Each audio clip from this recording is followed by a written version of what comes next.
Welcome, everyone, to this briefing brought to you by the Israel Defense and Security Forum, IDSF. In Hebrew, our name is Abitchonistim. It's a great pleasure to be joined today by Brigadier General Amir Avivi, the founder and chairman of IDSF. General, thank you so much for joining. Thank you. General, you had a very important meeting today. Let's start with that. What can you share with us? Yes, thank you, Moshe. Today, indeed, we had a very important meeting. We met with the Prime Minister, Netanyahu. I think it's our maybe ninth meeting since the beginning of the war.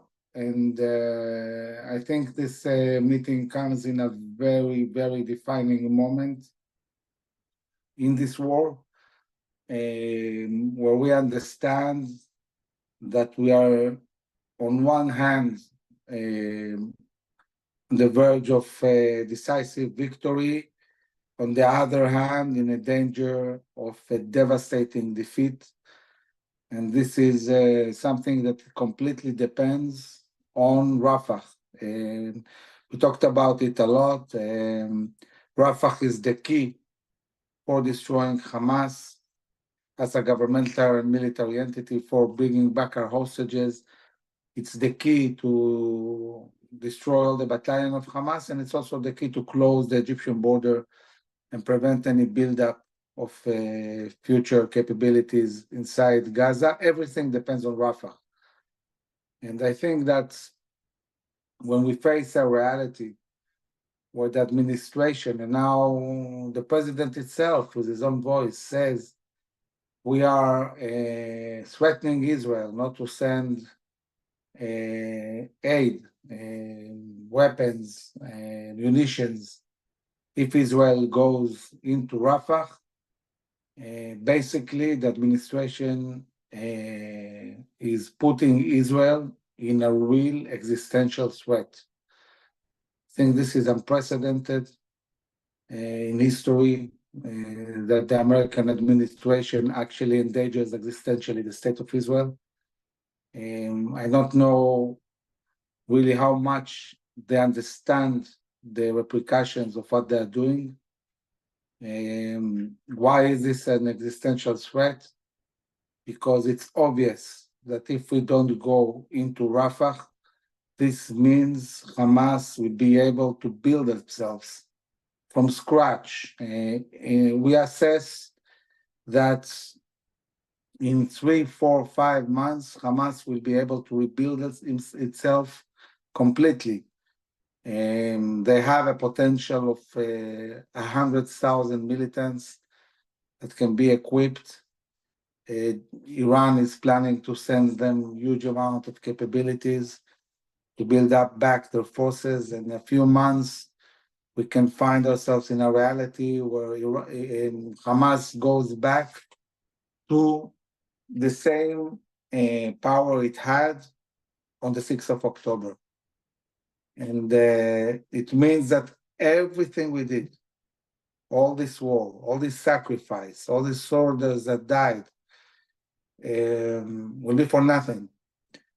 And this will be devastating. It will be devastating for the morale and of Israel and the Jewish people. It can be a terrible defeat. Of course, it will be devastating because we put huge effort economically, munitions, everything we had in defeating Hamas in order to get a reality where they will build themselves very fast back. And then we'll be in a problem of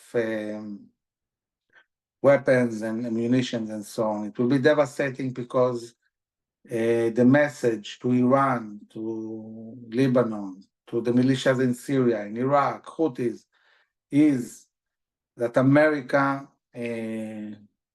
has left Israel, is not supporting Israel, right to defend itself, and they can attack us. It can bring also an intifada in Judea and Samaria. It can wake up Israeli Arabs. It can be a whole hurricane.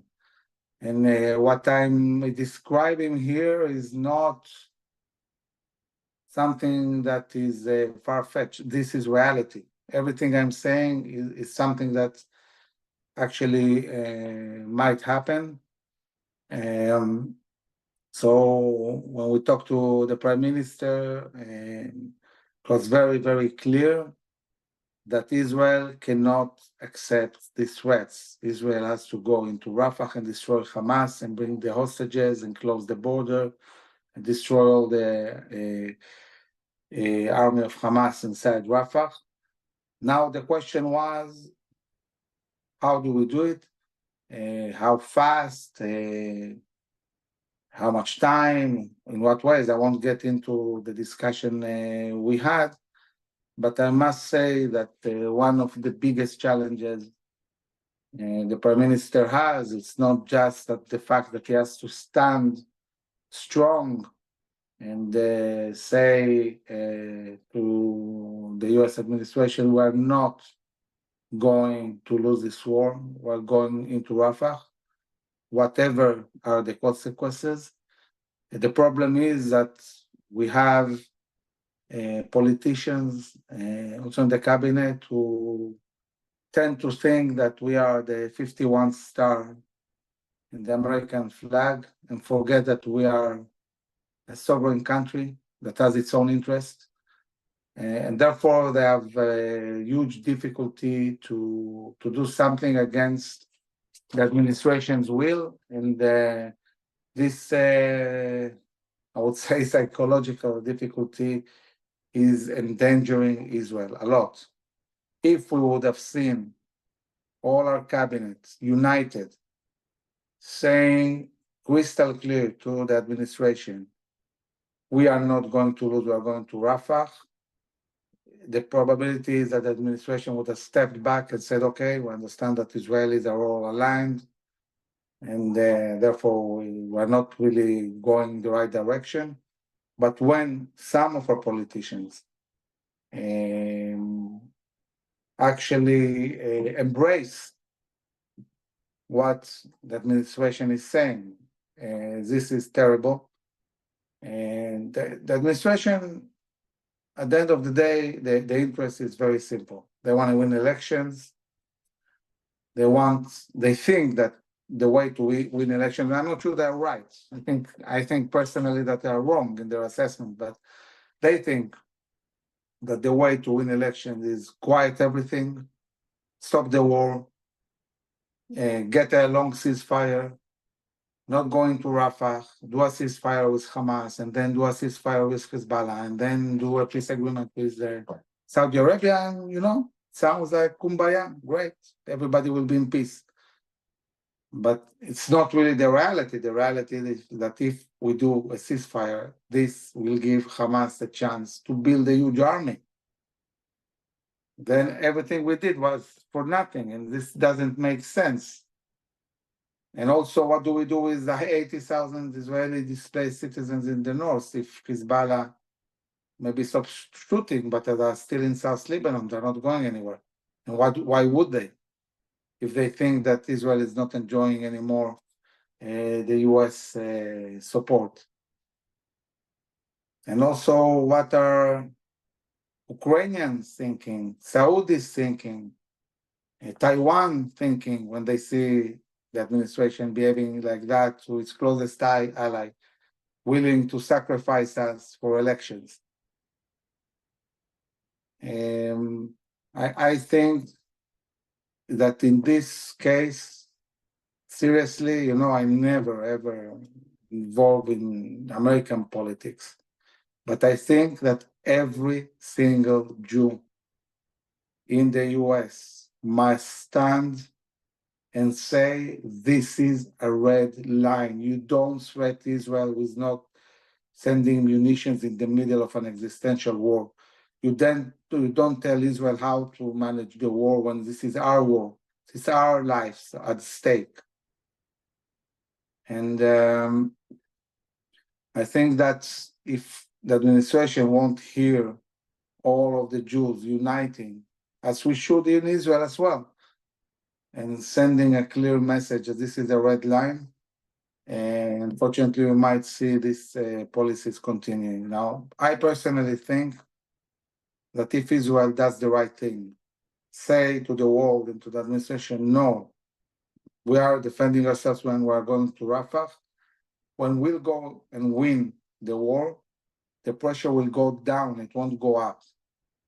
Now the pressure is at its peak, and the more we seem to be like afraid to do something because of the pressure will just mount more and more. But the way to break it, it really do what Israel needs to do, go into Rafah and win this war.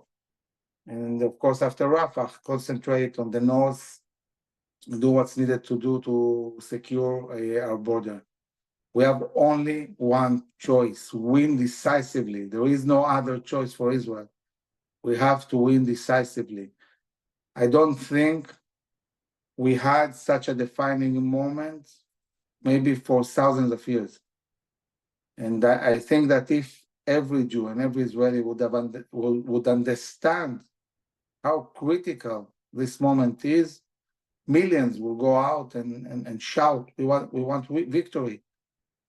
We're not going to give up. We're not in the Holocaust now. We have a state. We have a strong army. The soldiers on the ground, the commanders are all ready. They demand that they are sent to win the war. They want to win, and we can do it. The army is ready for that. And so this is what we are facing. And I think that in this sense, when we come as generals that are strong-minded, that want victory, that show strength when we're not afraid, even if there is pressure, international pressure, this empowers the Prime Minister a lot. This is the kind of people and the kind of voice the Prime Minister needs at this very, very difficult moment in order to take the right decisions. 4 years ago, this voice didn't exist. Now it's strong and loud, and it's heard throughout all media in Israel and outside. And in conventions, this week we participated in Yediot Achronot convention. It's the biggest paper in Israel. 2 weeks ago in Israel Hayom. Soon enough, we are coming to New York and participating in the Jerusalem Post Convention and the Be'Sheva Convention, and we are doing a gala together with the Jerusalem Post, and we're going to be honored in both events. And again, this voice is heard everywhere, and we're going to launch in the coming days a big campaign in Israel, really calling for unity and victory and not giving up our right to defend ourselves by ourselves. Moshe. General, thank you for sharing all of that and for doing everything you are doing to fight for the state of Israel and expressing these very critical messages to the Prime Minister. It is just so important. Thank you, of course, to all of our viewers and supporters who have sent in questions. We can't always get to every question, but they're always appreciated and help us direct these conversations and these briefings. General, the number one question that people have been sending in, I can't even count how many messages we got, is a better understanding of the impact of the withheld munitions by the U.S. What practically, operationally does that mean in Gaza, in Lebanon, in terms of moving forward in this war, to the extent that you can share? Yes, I think that one of the biggest challenges in a very, very long war as we are experiencing, obviously, is the amount of munitions. Unfortunately, Israel didn't prepare properly for this challenge. The stockpiles we had were not enough, and also the production capability of our industries was not built to support such a long war. And unfortunately, I'm saying we became very dependent in this war in the flow of munitions from the US, and the US knows that. And this is why they can use it as a leverage against us.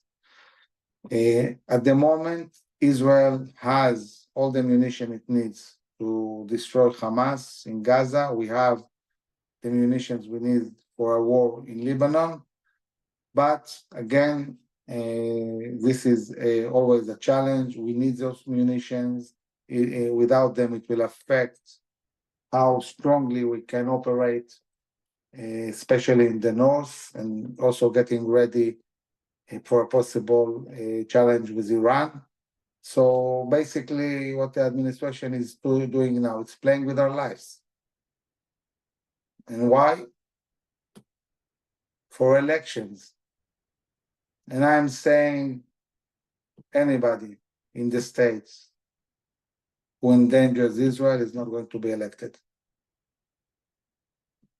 They need to understand that at the end of the day, the vast majority of Americans are fully supportive of Israel. These loud noises that try to tell lies about us, they are a small minority, doesn't represent the vast majority of Americans. I think this is a message of weakness. This is not the way to treat allies, and especially not the state of Israel, that is the biggest and closest and most meaningful ally for the US. And we have to know to thank for everything that we did get help, but we're also a country that wants to be safe. We need to do the right thing to ensure that we are victorious and safe. Aside from the US, are there other countries that Israel can enter into an agreement with to gain access to munitions? It's very, very complicated. Today, we're very much dependent mostly on the US. We have different agreements with other countries, but definitely in the short term, this affects us a lot. Now, the IDF spokesperson downplayed the significance of the withholding of these arms shipments and spoke about operational support by the US is more important than providing these supplies. I'm wondering if you can comment on that idea. Operational support is mostly has to do with the way the US is handling shooting from Yemen, from the Houthis, and intelligence that we get through some capabilities and other things.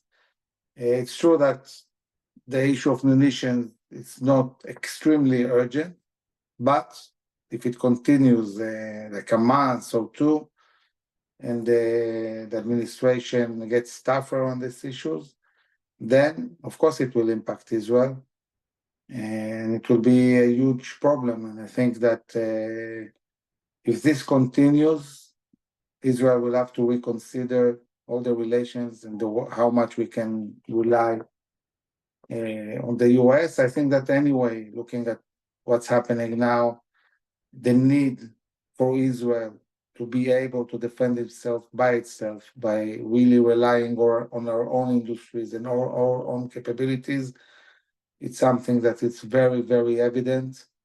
And the ability of the industries is growing by the day. But again, this is a long process. We're not going to be able to bridge everything we need in the war itself. Now, do you think that the administration believes that Israel can beat Hamas without a full operation in Rafah, or do they not care if Israel can beat Hamas? I think that they're looking at November. What happens after November, doesn't really matter. It's all about the elections. But for us, this is devastating. We cannot wait for November. We have to deal with Hamas now. And this is why our interests are not aligned, and it's okay. They're not supposed to be always aligned. There are continued efforts by U.S. officials to broker a deal with Hamas for a ceasefire. What are your thoughts on that? I think that the administration's policy has endangered our hostages a lot. Because if the administration would have said to Hamas, we will do everything for Israel to destroy you, we will assist Israel, we'll give munitions, we'll give them a green light, Hamas needs to be destroyed, then Hamas would be under pressure, military pressure, international pressure, and then they would have been much more motivated to do a hostage deal under fire and being in an existential threat. But when the US says we are not going to support Israel if they go to Rafah, why on earth would Hamas give us hostages? What is the pressure? Without pressure, we are pressured, not them. Without pressure, what motivation do they have to release hostages? What's the need? They're saying, okay, Israelis are not going in. Why do we have to give them anything? I mean, Sinwar is a sadist. He wants Israel to suffer. He wants the families to suffer. And we have to remember another thing. Hamas understands perfectly well that they cannot win against Israel in the battlefield. They have a strategy composed of two elements. One, international pressure, and this is working very well for them. America is playing exactly the game Hamas wants. They want pressure on Israel. And the other thing is inside pressure inside Israel to bring down the government. They know that if the government falls, Israel will lose the war. If we go to elections, Israel will not continue the war. Now let's think about it. How do you get Israel to go to elections? You do it, and this is exactly what they're doing, by creating more and more pressure from the families of the hostages that are not seeing the hostages back. I mean, if they give the hostages, then the pressure on the government will be lower, much lower. But what is threatening the government is that there are no hostages. So why would they give the hostages? They will give the hostages only if they are under military threat and they are about to be destroyed. And then they'll say, okay, wait, don't destroy us. Take the hostages, let us go out to the Sinai Peninsula, let's do something else. So the administration is also endangering our people, our hostages, not only our existence. Both things are endangered by what is going on now, this kind of policy and pressure on Israel. Do you think there is a likely chance that this rift between Israel and the U.S. could grow to the point where the U.S. would withhold, let's say, important provisions for Iron Dome?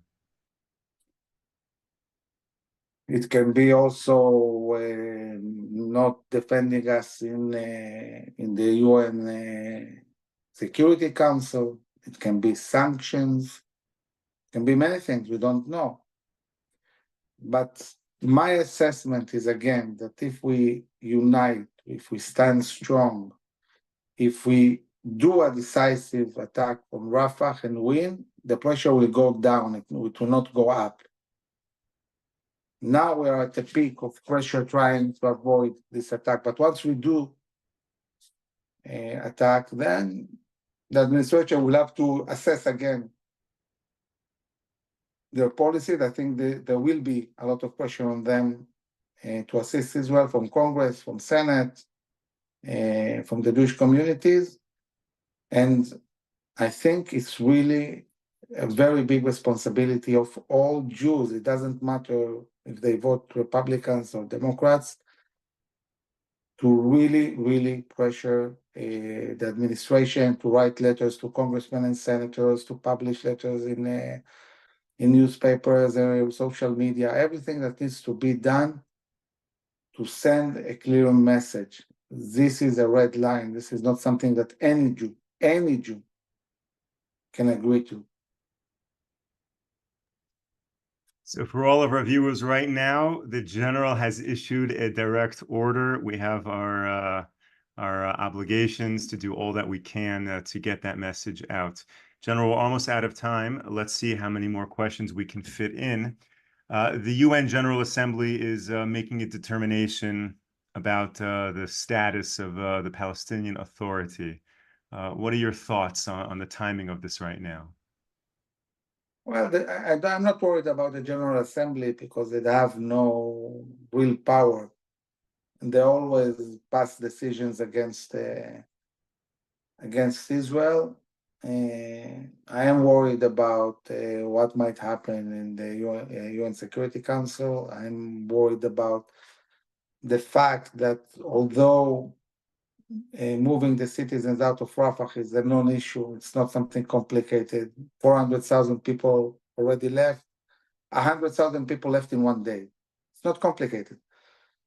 It's presented all the time also by the administration and the media like, something impossible. And when Israel will go into Rafah, many citizens will die. And it's not true. Simply not true. And I told the Prime Minister, I think Israel must improve the way it's explaining these issues. And we are trying to do the best we can to really convey the messages and the understanding that Israel will do everything possible to diminish collateral damage as much as we can. And so we have a lot of hasbara issues to deal with. Are you able to comment on the state of affairs right now between Israel and Saudi Arabia and Israel and the UAE? Well, with the UAE, we have a peace agreement and the relations overall are good. With Saudi Arabia, I think there is a common interest to normalize relations, but Israel is saying, sure, we love to normalize relations. It's not going to be at the expense of our existence. It's not going to be at the expense of creating a Palestinian state that will endanger our existence and the capability to defend ourselves. So we are all for normalization. We are all for building a coalition. We're all for dealing together with Iran, together against Iran. But when the US is trying to push this normalization at the expense of victory, we'll leave this issue for the future, maybe for the next administration. Brigadier General Amir Avivi, thank you so much for joining us today, for sharing all of this. Thank you to all of our viewers and supporters for tuning into this briefing. Next week, Monday, is Yom HaZikaron, Israel's Memorial Day. We will be back with you 10 a.m. Eastern Time, 5 p.m. Israel time, but with a very special program for that day. So please join us on Monday. Until then, stay safe, stay strong. Take care, everyone.